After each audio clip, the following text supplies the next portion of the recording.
y a quien también le tocó trabajar es a Diego Díaz. Él es investigador del IMCO, del Instituto Mexicano de la Competitividad. ¿Y cómo estás, Diego? Muy buenos días. Hola, Jaime, muy buenos días. Qué gusto que estés con nosotros, qué gusto que seas solidario y que trabajes también los fines de semana. Eso es muy bueno. Oye, Diego, el martes, me parece, y dieron a conocer el estudio el índice de información presupuestal estatal 2016 elaborado por el IMCO. Híjole, a ver, primero, ¿qué se ve en este índice? ¿Qué es lo que vemos? ¿Cuál es la radiografía que se ve de las 32 entidades del país? Claro, mira, este índice en principio evalúa la calidad de la información presupuestal de las 32 entidades federativas del país a partir de 100 criterios. Básicamente evaluamos cómo y en qué gastan los gobiernos estatales, ¿no? Cómo nos regresan a la ciudadanía los ingresos que los gobiernos obtienen a partir de nuestros impuestos.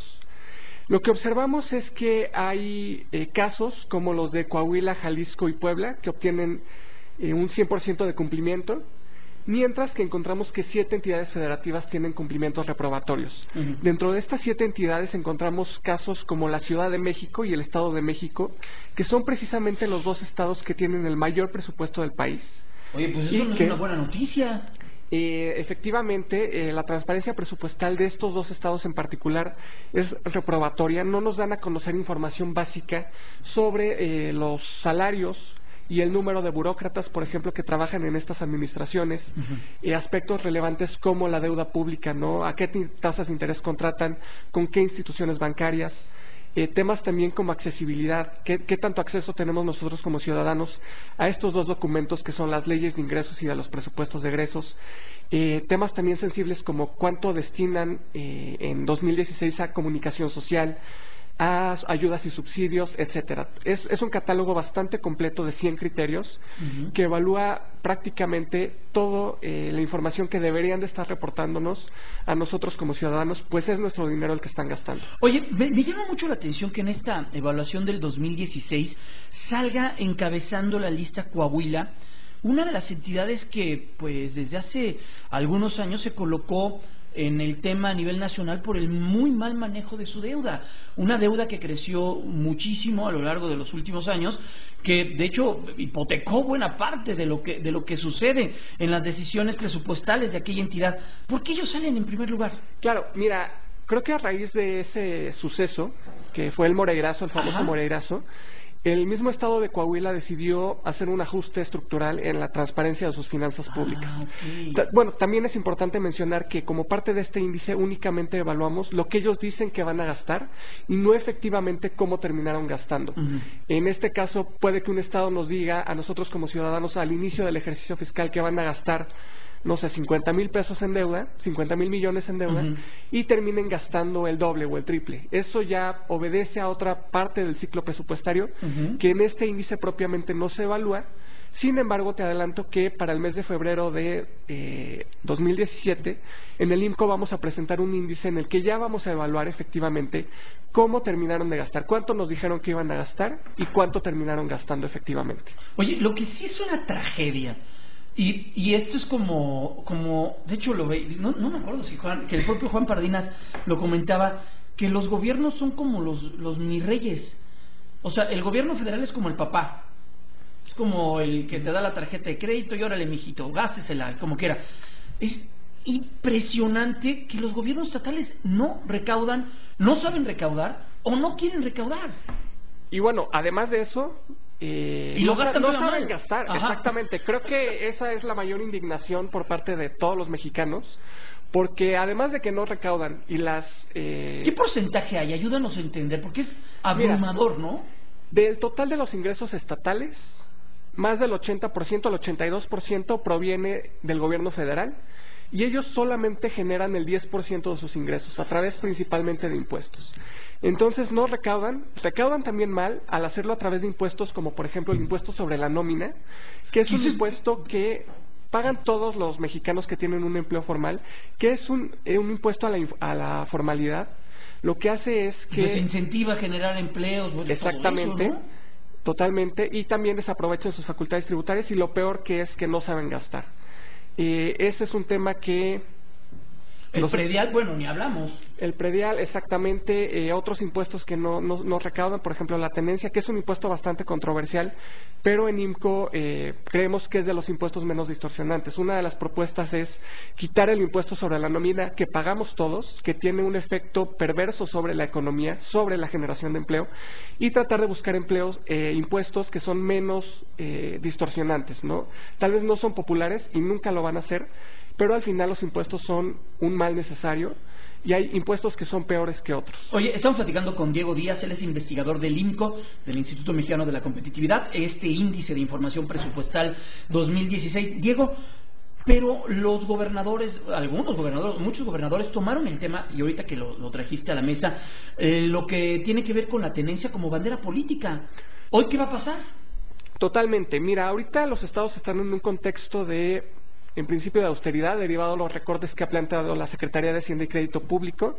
En 2017 ha planteado que para su presupuesto se va a reducir en 90,000 millones de pesos el gasto que va hacia las entidades federativas.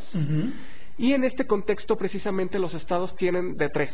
Una, endeudarse más, que no es la opción, definitivamente no es la opción, y ahora con la nueva ley de disciplina financiera no van a poder, aunque quieran. Después la siguiente es recaudar mejor, que ahí todavía tienen un margen, pero digamos la opción principal es gastar mejor. Y bueno, como comentas, este tema de los impuestos, los gobiernos estatales lo toman como efectivamente bandera política, puesto que el hecho de que la federación continuamente les esté transfiriendo recursos, pues simplemente los desincentiva a hacer un mejor uso de sus facultades tributarias y por supuesto de gastar mejor. Y además no son los malos de la película, porque a quien le gusta pagar impuestos, pues a muy pocos, y a quien le gusta cobrarlos, pues a muy pocos, y ellos se levantan como con la bandera de miren, lo logré. Exacto, pero al final eso termina repercutiendo sobre la calidad de los servicios que proveen y termina afectándolos en el sentido de que generan un balance presupuestario negativo, ¿no? Terminan gastando más de lo que generan y eso genera problemas como el sobreendeudamiento de los estados que hemos observado en los últimos años. Diego, estamos pues, prácticamente en la inercia de la discusión del presupuesto de ingresos, presupuesto de egresos de la Federación. Esta semana avanzó mucho en el Senado de la República. Tenemos hasta el 15 de noviembre para que todo quede listo para el 2017. Vienen cosas bien complicadas porque la plataforma de petróleo no nos da el precio del dólar, lo hemos visto como pues se ha incrementado y ha presionado nuestra moneda, el barril de petróleo baja, no hay tanto dinero. ¿Qué es lo que se va a hacer? ¿Cuáles son las fórmulas que se tienen que hacer? ¿Cobrar más impuestos?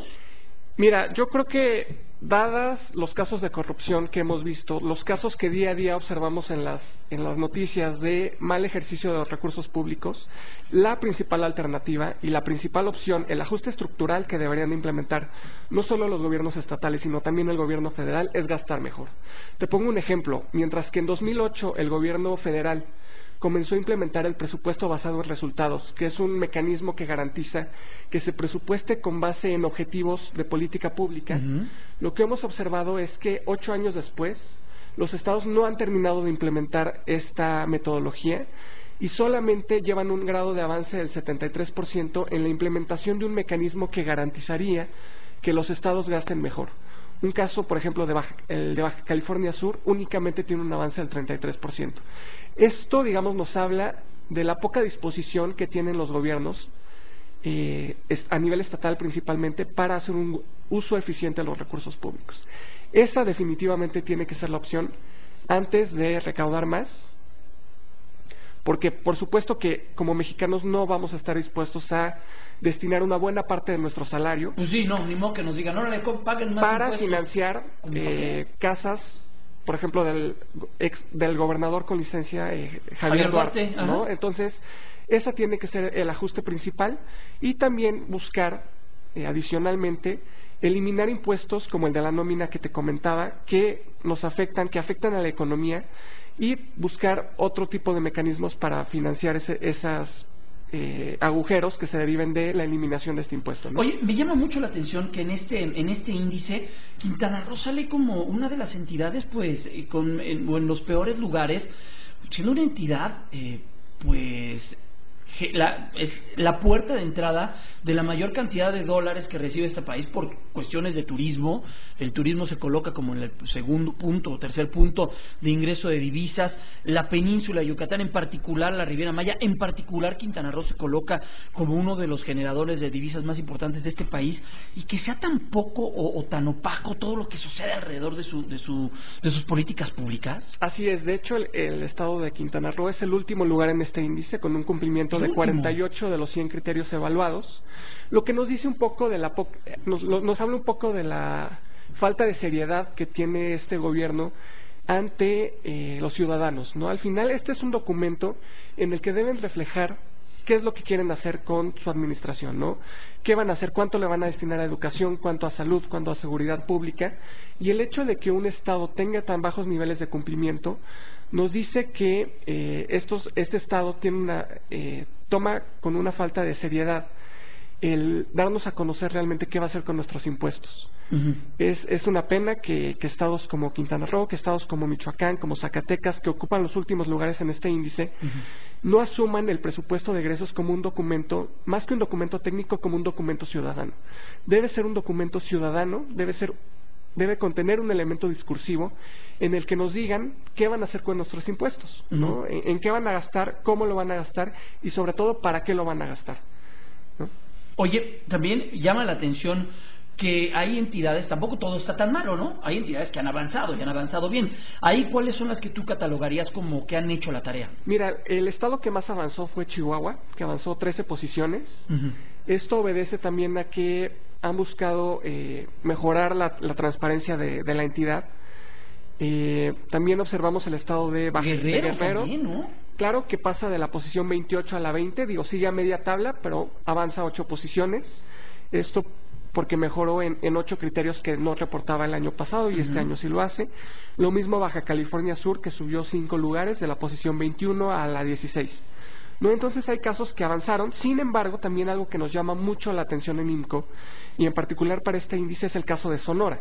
El caso de Sonora, entre el año pasado a dejó de reportar 30 criterios.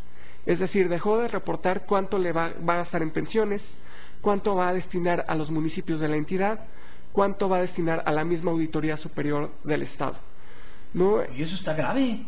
Exactamente, esto seguramente obedece al cambio de gobierno. Y nos habla, que llegó, ¿no? Exactamente, y nos habla precisamente de esta falta de institucionalización de información básica que debemos de conocer todos los ciudadanos. Oye, también hay buenas y malas prácticas. Veo que también hay estados como Jalisco, como Yucatán, el propio Chiapas, que libera la información de fideicomisos. O sea, hay entidades que le están entendiendo a todo esto, ¿no? Exacto. De hecho, las buenas prácticas obedecen a información que no se evalúa propiamente en este índice, pero que los mismos estados... que van en el sentido correcto. Exacto. Los mismos estados de forma proactiva deciden generar más información para los ciudadanos. Mira. En cambio, tenemos también malas prácticas. Por ejemplo, el caso de Tabasco tiene un documento su presupuesto de egresos es de más de 2,000 páginas, todas en un formato ilegible. Es decir, realmente, exactamente, como ciudadanos no podemos, saber conocer las cifras. Realmente no podemos saber qué está diciendo el presupuesto, entre otras, ¿no? Por ejemplo, el caso de Quintana Roo, que su periódico oficial no está disponible en formato electrónico. Uno, como ciudadano, para acceder al presupuesto de egresos, tiene que pagar 110 pesos y hacer una serie de trámites para poder conocer este documento, que, como te comento, es un documento en principio ciudadano. Te la ponen bien difícil. Oye, Diego Díaz, investigador del INCO, Índice de Información Presupuestal Estatal. Qué interesante. Muchas gracias por estar con nosotros este fin de semana. No, a ti, Jaime, por la invitación. En verdad, qué interesante. Y bueno, pues nosotros como ciudadanos hay que exigir a nuestros gobernantes que gasten y que gasten bien, ya lo vio. Y nosotros también, pues es nuestra obligación pagar impuestos. Gracias, Diego.